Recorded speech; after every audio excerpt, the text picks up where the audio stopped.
আজকে আমরা হাইগেন্স প্রিন্সিপালের সাহায্যে আলোর প্রতিফলন ও আলোর প্রতিসরণের সূত্রগুলি প্রমাণ করব।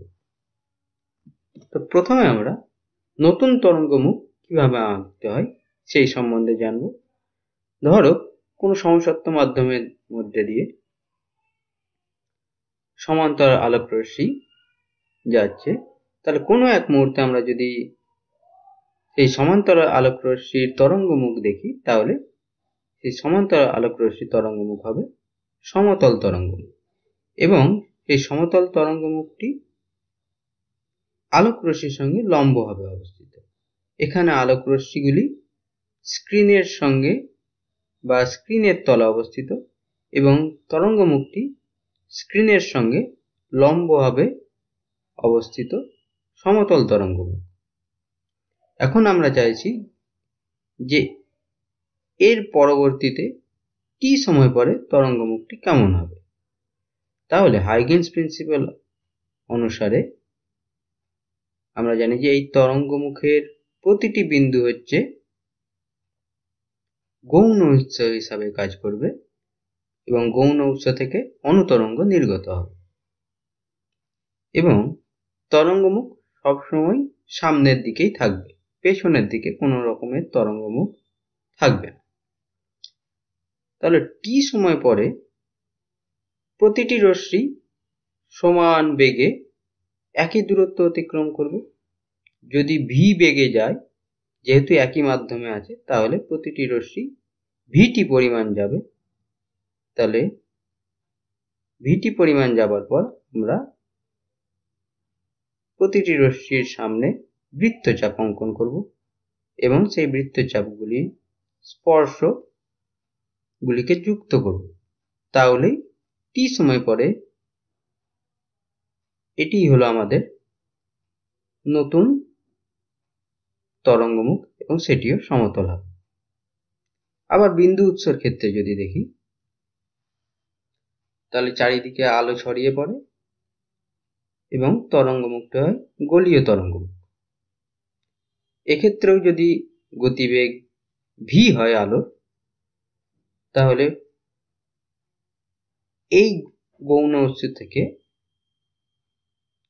চারিদিকে আলো আবার ভি বেগে ছড়িয়ে পড়বে। তাহলে আমরা ভিটি পরিমাণ দূরত্ব নিয়ে বৃত্তচাপ অঙ্কন করব এবং বৃত্তচাপের স্পর্শক টেনে স্পর্শকটি যোগ করব। তাহলে এটাই পেলাম আমরা নতুন গোলীয় তরঙ্গমুখ। তাহলে এইভাবে নতুন তরঙ্গমুখ আঁকতে হবে। এবার আমরা আলোর প্রতিফলনের সূত্রগুলি প্রমাণ করব। এটি একটি প্রতিফলক তল যা স্ক্রিনের তলের সাথে লম্বভাবে আছে। ধরা যাক দুটি সমান্তরাল রশ্মি এসে এই প্রতিফলক তলের উপর পড়ল। আমরা এখন এই বিন্দু থেকে এই রশ্মিটির উপর লম্ব অঙ্কন করব। তাহলে এই এবি হচ্ছে এই বিন্দুতে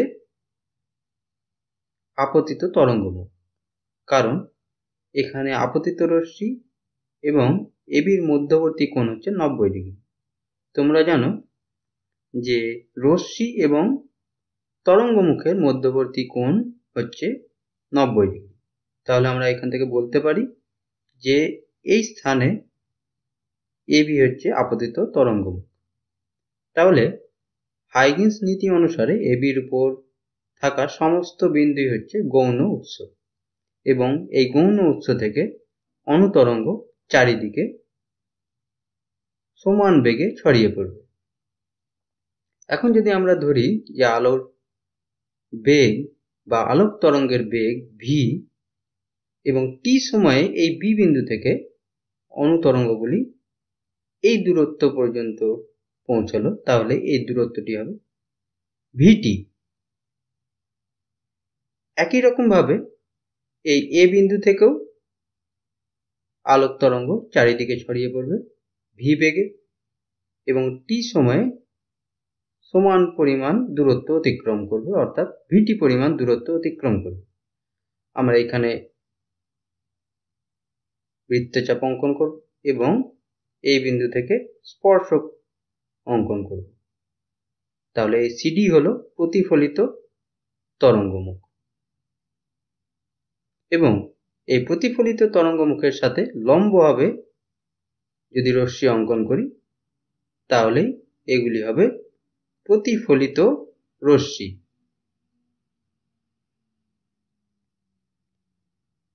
এখন এই বিন্দুতে আমরা অভিলম্ব অঙ্কন করব। তাহলে আপতিত রশ্মি এবং অভিলম্বর মধ্যবর্তী কোণ হচ্ছে আপতন কোণ আই। তাহলে এই কোণটির মান হবে 90 ডিগ্রি মাইনাস আই। আবার অভিলম্ব এবং প্রতিফলকের মধ্যবর্তী কোণ হচ্ছে 90 ডিগ্রি।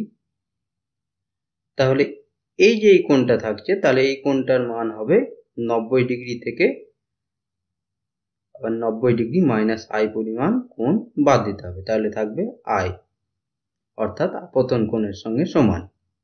তাহলে আপতন কোণ মানে হচ্ছে এখানে আপতিত তরঙ্গমুখ এবং প্রতিফলকের মধ্যবর্তী কোণ। একই রকম ভাবে এখানে সিডি আর প্রতিফলিত রশ্মির মধ্যবর্তী কোণ হচ্ছে 90 ডিগ্রি। এই বিন্দুতে আমরা অভিলম্ব অঙ্কন করব। এই কোণের মান হচ্ছে প্রতিফলন কোণ অর্থাৎ আর। তাহলে এই কোণটা পড়ে থাকছে যার মান হবে 90 ডিগ্রি মাইনাস আর। একই রকম ভাবে অভিলম্ব এবং প্রতিফলকের মধ্যবর্তী কোণ হচ্ছে 90 ডিগ্রি। তাহলে এই যে এই কোণটা পড়ে থাকছে এর মান হবে 90 ডিগ্রি থেকে 90 ডিগ্রি মাইনাস আর বিয়োগ দিলে থাকবে শুধু আর। তাহলে প্রতিফলন কোণ হচ্ছে প্রতিফলিত তরঙ্গমুখ এবং প্রতিফলকের মধ্যবর্তী কোণ। এবার আমরা ত্রিভুজ এবিসি আর ত্রিভুজ এডিসি এই দুটিকে সর্বসম প্রমাণ করব। তাহলেই আমরা আপতন কোণ সমান প্রতিফলন কোণ প্রমাণ করতে পারব।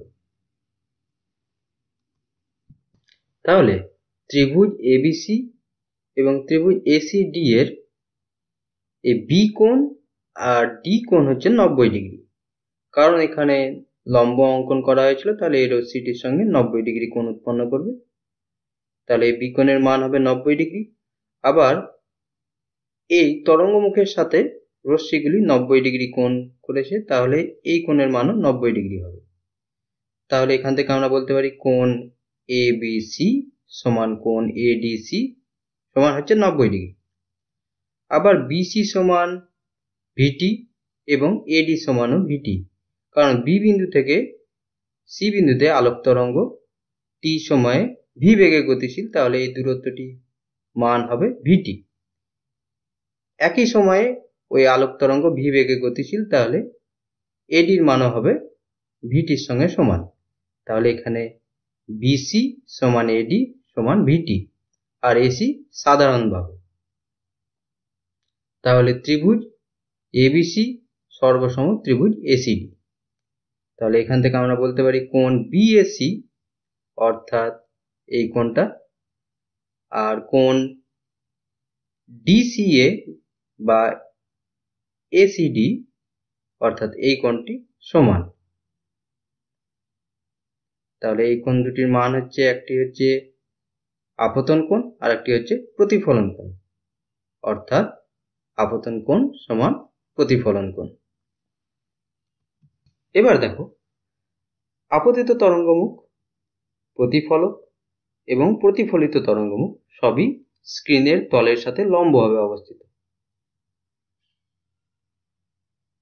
এখন আপতিত রশ্মি আর আপতিত তরঙ্গমুখের মধ্যবর্তী কোণ হচ্ছে 90 ডিগ্রি। তাহলে আপতিত রশ্মি স্ক্রিনের তলে অবস্থিত, অভিলম্ব এবং প্রতিফলকের মধ্যবর্তী কোণ হচ্ছে 90 ডিগ্রি। তাহলে প্রতিফলক যেহেতু স্ক্রিনের তলের সাথে লম্বভাবে অবস্থিত, আবার তার সাথে যদি অভিলম্ব লম্ব হয় তাহলে অভিলম্বটি স্ক্রিনের তলে অবস্থিত এবং সিডি অর্থাৎ প্রতিফলিত তরঙ্গমুখের সাথে প্রতিফলিত রশ্মি লম্বভাবে অবস্থিত, তাহলে প্রতিফলিত রশ্মিও স্ক্রিনের তলে অবস্থিত। তাহলে এখান থেকে আমরা বলতে পারি যে আপতিত রশ্মি, অঙ্কিত অভিলম্ব ও প্রতিফলিত রশ্মি একই তলে অবস্থিত, এক্ষেত্রে স্ক্রিনের তলে অবস্থিত। এবার আমরা আলোর প্রতিসরণের সূত্রগুলি প্রমাণ করব। ধরো এটি একটি লঘু মাধ্যম, এই মাধ্যমে আলোর গতিবেগ v1 এবং প্রতিসরাঙ্ক μ1। এটি একটি ঘন মাধ্যম, এই মাধ্যমে আলোর গতিবেগ v2 এবং প্রতিসরাঙ্ক μ2। তাহলে v1 এর মান v2 থেকে বেশি হবে, কারণ লঘু মাধ্যমে আলোর গতিবেগ ঘন মাধ্যম অপেক্ষা বেশি হয়। এই রেখাটি দ্বারা দুই মাধ্যমের বিভেদ তল বোঝানো হয়েছে। এখন দুটি সমান্তরাল আলোক রশ্মি দুই মাধ্যমের বিভেদ তলে আপতিত হলো। আমরা এই বিন্দু থেকে একটি লম্ব অঙ্কন করলাম। তাহলে এই AB এবং আপতিত রশ্মি এর মধ্যবর্তী কোণ হবে 90 ডিগ্রি, এবং এই AB হলো আপতিত তরঙ্গমুখ। এখন হাইগেন্স নীতি অনুসারে ABর উপর সমস্ত বিন্দু গৌণ উৎস হিসাবে কাজ করবে, এবং এই গৌণ বিন্দুগুলি থেকে অর্থাৎ গৌণ উৎসগুলি থেকে অনুতরঙ্গ সামনের দিকে ছড়িয়ে পড়বে। এখন t সময় পরে যদি অনুতরঙ্গটি এই স্থানে এসে পৌঁছায়, তাহলে এই দূরত্বটি হবে v1 × t। কিন্তু এই বিন্দু থেকে আলোক রশ্মি ঘন মাধ্যমে প্রবেশ করবে, এবং যে দূরত্ব যাবে t সময় তার মান হবে v2t, এবং এই দূরত্ব থেকে কম হবে। তাহলে আমরা v2t দূরত্ব একটি বৃত্তচাপ অঙ্কন করব, এবং এই বিন্দু থেকে এই বৃত্তচাপের উপর স্পর্শক অঙ্কন করব। তাহলে এই CD হলো প্রতিসৃত তরঙ্গমুখ। এখন এই প্রতিসৃত তরঙ্গমুখের সাথে লম্বভাবে আমরা যদি রশ্মি অঙ্কন করি, তাহলে এগুলি হবে প্রতিসৃত রশ্মি। এবার আমরা এখানে একটি অভিলম্ব অঙ্কন করব। তাহলে এই অভিলম্ব এবং আপতিত রশ্মির মধ্যবর্তী কোণ হবে আপতন কোণ, এবং এই কোণের মান হবে 90 ডিগ্রি মাইনাস I। একই রকম ভাবে এই কোণের মান 90 ডিগ্রি। তাহলে 90 ডিগ্রি থেকে এই 90 ডিগ্রি মাইনাস I কোণটি বাদ দিলে পড়ে থাকবে শুধু I, অর্থাৎ আপতিত তরঙ্গমুখ এবং দুই মাধ্যমের বিভেদ তলের মধ্যবর্তী কোণের মান হবে আপতন কোণের সঙ্গে সমান।